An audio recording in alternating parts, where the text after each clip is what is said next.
Ujilah aku, Tuhan. Cobalah aku, Tuhan. Selidiki hatiku dan batinku. Mataku tertuju padamu. Aku cinta padamu, Tuhan. Aku rindu hadirat-Mu, Tuhan. Aku ingin selalu dekat padamu, menikmati kehadiran-Mu. Ku nyanyi Hosana bagi Rajaku yang duduk di tahta. Aku muliakan dan ku agungkan, Kau layak disembah. Shalom, selamat pagi, salam damai sejahtera bagi kita semua, saudara-saudara yang terkasih dalam Yesus Kristus. Kita akan kembali dalam aktivitas kita hari ini, dan sebelumnya kita akan bersama-sama mendengar firman Tuhan dalam sapaan teduh kita. Dan sebelumnya marilah kita berdoa.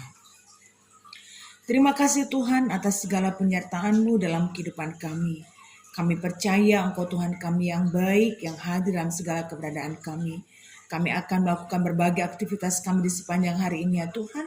Dan sebelumnya kami mau dituntun kembali oleh kebenaran firman-Mu yang akan kami dengar sebentar lagi. Dan kiranya Engkau yang selalu menolong kami, memberikan kami hikmat untuk bisa memahaminya dengan baik. Terima kasih Tuhan, kami serahkan hidup dan permohonan kami. Dalam nama Yesus kami berdoa. Amin. Saudara-saudara yang terkasih dalam Yesus Kristus, sapaan teduh kita hari ini diambil dari kitab Efesus 2 ayat 21 sampai ayat 22. Beginilah firman Tuhan. Di dalam Dia tumbuh seluruh bangunan rapi tersusun menjadi bait Allah yang kudus di dalam Tuhan. Di dalam Dia kamu juga turut dibangunkan menjadi tempat kediaman Allah di dalam Roh. Demikian teks sapaan teduh kita hari ini. Saudara-saudara yang terkasih dalam Yesus Kristus, ketika kita berbicara tentang gereja atau hal gereja, mungkin kita akan langsung berpikir itu mengarah kepada satu bangunan, ada salib, ada bangku, di mana kita akan bernyanyi, memuji Tuhan, dan setiap minggu kita datang ke sana. Tapi benarkah gereja yang sesungguhnya yang menjadi nasihat dari Rasul Paulus hanya dalam bentuk bangunan saja? Sekalipun teks bacaan kita menganalogikan tentang bangunan, tapi Paulus dalam nasihatnya kepada jemaat di Efesus mau menyadarkan bahwa keberadaan sebagai orang percaya harus menyadari tentang kemampuan untuk hidup bersama. Karena sebagaimana konteks dari jemaat kota Efesus dengan berbagai latar belakang, Yahudi, non-Yahudi, berbagai latar belakang suku, berbagai latar belakang status sosial, dan juga ekonomi yang sangat mempengaruhi pola pikir dan sebagainya. Dan mereka harus tumbuh bersama-sama mendalam sebuah persekutuan yang dikatakan gereja atau bait Allah. Nah, oleh sebab itu hari ini kita diingatkan bahwa di tengah-tengah keberadaan kita dalam sebuah persekutuan yang merupakan bait Allah, kita pasti berhadapan dengan orang-orang yang berbeda dengan kita. Orang-orang yang mungkin juga membuat kita kesal atau mungkin juga sakit hati, dan mungkin juga kita berpikir kenapa masih ada orang yang seperti ini? Atau kenapa dia masih ada di sini? Tapi mungkin juga saat itu Tuhan sedang berkata kepada kita, kenapa memang dia harus sama seperti kita? Nah, tentu pernyataan ini menggiring kita bahwa ternyata satu bangunan tidak hanya terdiri dari satu bahan, tapi satu bangunan itu terdiri dari berbagai bahan. Tetapi dalam kepelbagaian semuanya tersusun dengan rapi. Dan Paulus hari ini mengingatkan kepada kita bahwa kita dipersatukan di dalam Kristus. Dan kita pun sebagai bahan untuk bangunan itu tetap turut dalam sebuah proses kita juga mengalami di mana kita juga dibangunkan. Dibangunkan artinya bahwa prosesnya itu belum selesai dan Tuhan masih tetap bekerja dalam kehidupan kita. Nah, tentu ini yang harus kita sadari bersama, bahwa untuk menciptakan satu bangunan yang indah, semua bahan harus bersedia melekat satu dengan yang lainnya, sekalipun berbeda ukuran, berbeda fungsi, tapi semua harus bersedia melekat. Dan perbedaan tidak menjadi bahan atau jembatan yang memisahkan satu dengan yang lainnya. Dan hari ini Paulus mengatakan bahwa kita sudah dipersatukan di dalam Kristus. Nah, oleh sebab itu sebagai sebuah bangunan yang indah, bait Allah yang indah, yang dibentuk di dalam Kristus, semua harus bisa menghadirkan dirinya menjadi bagian dari bukti kehadiran Allah itu sendiri melalui dirinya masing-masing. Jadi Allah itu tidak harus terlihat dan dituntut terlihat hanya dalam diri orang lain, tetapi Allah itu harus hadir dalam keberadaan kita masing-masing. Dan kita harus berjuang masing-masing untuk menghadirkan kehadiran Allah itu, karena kita adalah bait Allah itu sendiri. Nah, jadi harapan kita, kehadiran kita itu bisa menjadi bentuk atau tempat di mana orang lain merasakan kasih Tuhan melalui diri kita.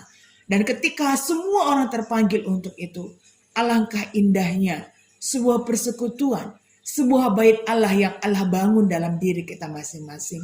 Sekalipun kita menyadari kehadiran kita tidak sempurna, tetapi kebersediaan kita untuk dipersatukan dan untuk terus mengalami sebuah proses dibangunkan, menggiring kita dalam sebuah perilaku hidup yang semakin mengarah kepada apa yang menjadi kehendak Tuhan. Oleh sebab itu, tanya dalam diri kita masing-masing, apakah kita sudah menjadi tempat kediaman Allah? Apakah kita merasa kita ini adalah bahagian dari bait Allah? Dan ketika kita merasa bahwa kita adalah bahagian dari bait Allah itu sendiri, nyatakan kehadiran Tuhan dalam kehidupan kita masing-masing. Tuhan Yesus memberkati dan memampukan kita untuk melakukannya. Kita berdoa. Bapa yang baik, kami sungguh bersyukur atas kebenaran firman Tuhan yang hari ini kami dengar. Kiranya Engkau yang selalu menuntun kami, Bapa, membimbing kami untuk semakin menyadari tentang siapa kami dan siapa orang-orang yang ada di sekitar kami yang Tuhan tempatkan untuk melengkapi keberadaan kami menjadi sebuah bangunan yang indah. Tidak ada yang sama dan semuanya berbeda. Tapi dalam perbedaan kami mau hadir untuk tetap dipersatukan dan mengalami sebuah pembaharuan di dalam Tuhan, dan semuanya itu akan menjadi sebuah bangunan yang indah yang hanya mengumandangkan tentang kebaikan Tuhan. Sehingga setiap orang yang melihat, yang tinggal dan dekat dengannya akan merasakan kasih Tuhan, kehadiran Tuhan. Mampukan kami Tuhan untuk melakukannya dalam sebuah perjalanan hidup yang nyata. Dalam sebuah perilaku, perkataan, pemikiran, kemanapun kami berada. Biarlah kehadiran Allah semakin nyata untuk dirasakan oleh orang-orang di sekitar kami. Karena kami adalah bait Allah itu sendiri. Bapak, kami pun berdoa buat seluruh jemaat-jemaat Tuhan, GBKP Runggun Parindu, Perminggun Ngabang, Sungai Asam. Tuhan yang berkati seluruh anak-anak Tuhan, pendeta kami yang melayani di Runggun Parindu, bersama juga dengan seluruh pertua dan diaken.